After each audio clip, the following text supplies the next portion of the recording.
Hey guys, this is Tom with the Strength Agenda with another edition of What's the Word? Today's question is asking about body weight, more particularly, how heavy do you want to be in terms of training versus competition? Again, as I said in other videos, I am speaking strictly on a weightlifting perspective. I don't know a lot about powerlifting and cutting weight and gaining weight and all that stuff. I know they have their rules are a little bit different than ours, but the way weightlifting works is 2 hours before your competition starts, you have to be at the weight that you have declared you're competing in. So, going back to the question, I chuckle a little bit when I get these questions because sometimes I find it weird that I get a lot of body weight questions in terms of competition. For those who do not know, I compete in the super heavyweight class. So my weight class is 105K and up. Or for you Americans, 231 pounds and up. There is no cap on my weight class. I do not have a set of parameters that I'm supposed to be in. So, but you asked the question, I aim to please, so I'm going to give you my take on it. And this is mostly coming from talking to other people and observing my teammates and other people in that respect, and getting what they feel is best and what I've kind of came up with as a good explanation.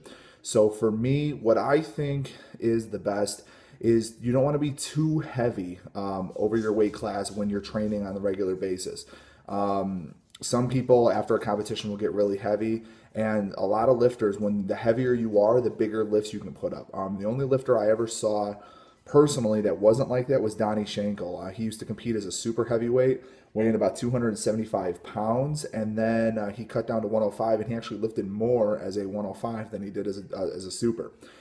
Very rare instance. Now, most times when you're heavier, you lift bigger weights. So you don't want to be too heavy. It also depends on the weight class itself.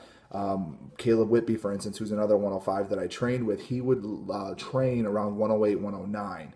And then he would cut to 105. He never had any issues cutting or anything like that. So depends on how easy it is for you to cut. I would say if it's not a hard thing for you to cut weight, maybe 3 kilos over your weight class should be good. Obviously, the smaller weight classes, I wouldn't suggest that because the smaller you are, the less body weight you actually have to lose when you're cutting. So I think for like the smaller weight classes, I think somewhere around a kilo or two over is good. If you can maintain that, you should be good to go.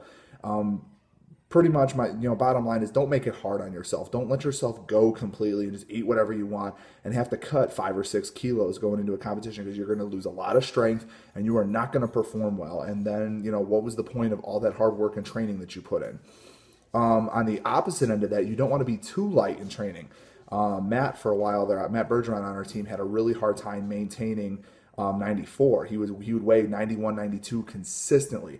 And that's hard on your body as well because you're constantly trying to put on weight, and you can't really push your numbers because your body won't allow it because the risk of injury and all that. So my suggestion to you is if you are training in a or training for a weight class, don't go any more than 2 or 3 kilos above.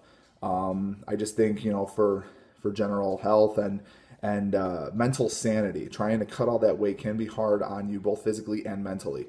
So to keep things, running smoothly and guaranteeing that all your hard work and training pays off and you do well in a competition, I suggest only staying maybe 1 or 2 kilos, 3 at most, above your weight class. You guys have any other questions, please comment below on this video or find us on any of our social media channels for some really good recipes. And if you missed our last athlete interview with Sam Dancer from the Grid League, go to www.thestrengthagenda.com and check out all our articles, our recipes, and all sorts of stuff that we got going on there, right? Until next time, take care, guys.